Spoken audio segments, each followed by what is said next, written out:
The pattern that ends empires. Every major empire doesn't die by invasion first. It bleeds out through its money. The sequence is boringly consistent. Military overreach, permanent deficits, currency debasement, printing, inflation, loss of confidence, collapse. Rome did it. Spain did it with silver. Britain did it with the pound. Each one insisted, this time is different. It never was. In 2025, the United States is marching through the same stages with a reserve currency that props up the whole world. The only meaningful questions now, where are we on the curve? Early decline, mid-spiral, or endgame? And how fast does confidence snap once markets realize the tools that saved 1929 and 2008 are spent? 2. Rome.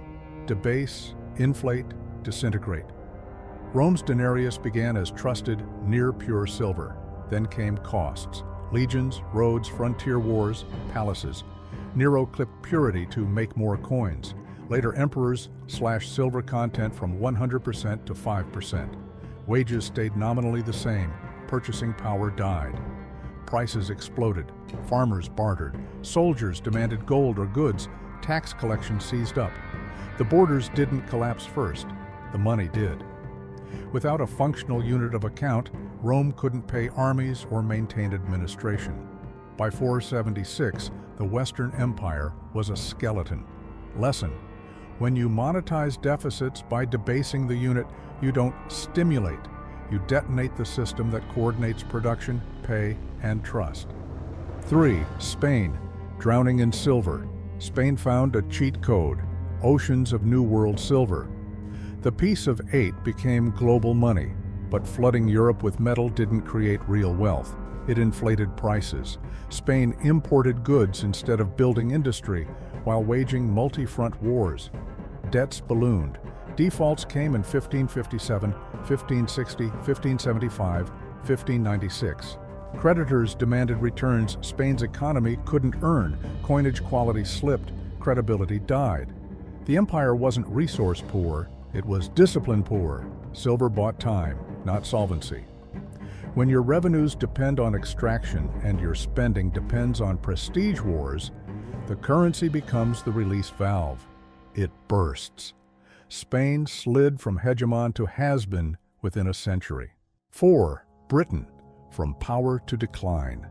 For more than 200 years, Britain's pound was the world's strongest currency. It was backed by gold and trusted everywhere, fueling trade across the empire. But World War I changed everything. The war cost far more than Britain could afford, and the country borrowed heavily to survive. When the government tried to return to the gold standard in 1925, it overvalued the pound, making exports too expensive and causing mass unemployment. By 1931, Britain gave up the gold standard completely. Then World War II pushed the country deep into debt, owing more than twice its entire yearly economy. In 1944, the US dollar replaced the pound as the world's main currency. After that came a painful decline, multiple currency devaluations, rising inflation, and shrinking global influence. Britain didn't lose its empire in battle. It lost it when the world stopped trusting its money. 5. America. From gold to printing press. After World War II, the US dollar became the world's main currency. It was backed by gold and other nations trusted it completely. But over time, America started spending more than it earned on wars, government programs, and global bases. By the 1960s, countries noticed the US was printing more dollars than it had gold. In 1971, President Nixon ended gold backing completely. The dollar became just paper, valuable only because people believed in it. Since then, America has printed trillions to cover its debts, and each round of easy money makes that belief a little weaker. 6. The pattern never changes.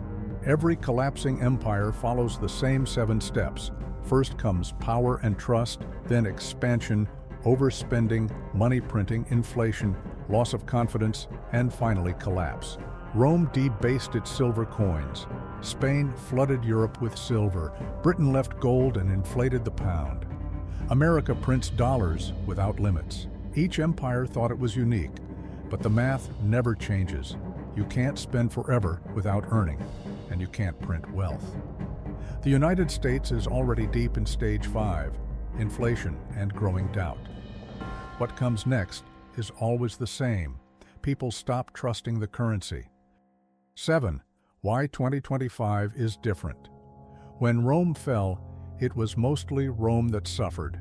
When Britain collapsed, only its empire felt it. But the US dollar isn't just America's currency, it's the world's. Every country trades and borrows with it. That means when the dollar weakens, everything shakes. The US now pays more in interest each year than on its military or social security. The Fed can't cut rates without fueling inflation and can't raise them without crushing debt. There's no easy option left. When confidence in the dollar fades, it won't just be an American problem, it'll be a global one. 8. The everything bubble. In 1929, it was stocks. In 2008, it was housing. Now, it's everything. Stocks are overpriced, real estate is overvalued, and bonds, the safe investment, are collapsing under government debt. When all three fall together, there's nowhere to hide. Portfolios crash, pensions shrink, and confidence disappears. The old system of stocks up, bonds down doesn't work anymore. The markets are like a three-legged stool with every leg cracking at once. When it finally breaks, the damage won't be local. It'll hit every country tied to the dollar. 9. The confidence game. Currencies don't collapse overnight. They crumble slowly, then all at once. It starts small. A missed payment, a bad bond auction, or a banking scare. Then investors panic, algorithms sell, and the system snowballs. The Federal Reserve prints money to calm the markets, but each bailout destroys more trust. Foreign countries begin trading in other currencies. Businesses raise prices faster, and savings lose value. Confidence is like glass. It doesn't bend, it breaks. When it's gone, printing more money can't bring it back. 10. 3 possible futures. History gives 3 outcomes. First, slow decline, like Britain after World War II, where the empire shrinks but survives. Second, sudden collapse, like Rome, where the economy breaks and chaos follows. Third, reset and rebuild. A new currency system replaces the old one, possibly tied to gold or digital money. The United States could still choose the first or third paths if it faces reality soon. But if it keeps printing, borrowing, and denying the math, history's pattern says the second path is waiting. 11. What collapse feels like. It doesn't start with explosions. It starts with emptier wallets. Groceries cost more, paychecks buy less, savings disappear, and jobs become scarce. The government cuts services while taxes rise. Retirements vanish as markets fall. People lose trust in leaders, in banks, and in the future. It's not a single event. It's a slow erosion of normal life. One day people realize their money doesn't stretch far enough, and by then, the damage is already done. That's what collapse looks like in the modern world. 12. How to avoid the fall. Every empire that survived made one hard choice: discipline. Spend less, rebuild industry, restore trust in money. The United States could still change course, limit debt, control spending, and back the dollar with something real again. It would mean sacrifice and fewer luxuries, but it would save the system. History is clear. Those who face the truth early adapt. Those who ignore it fall fast.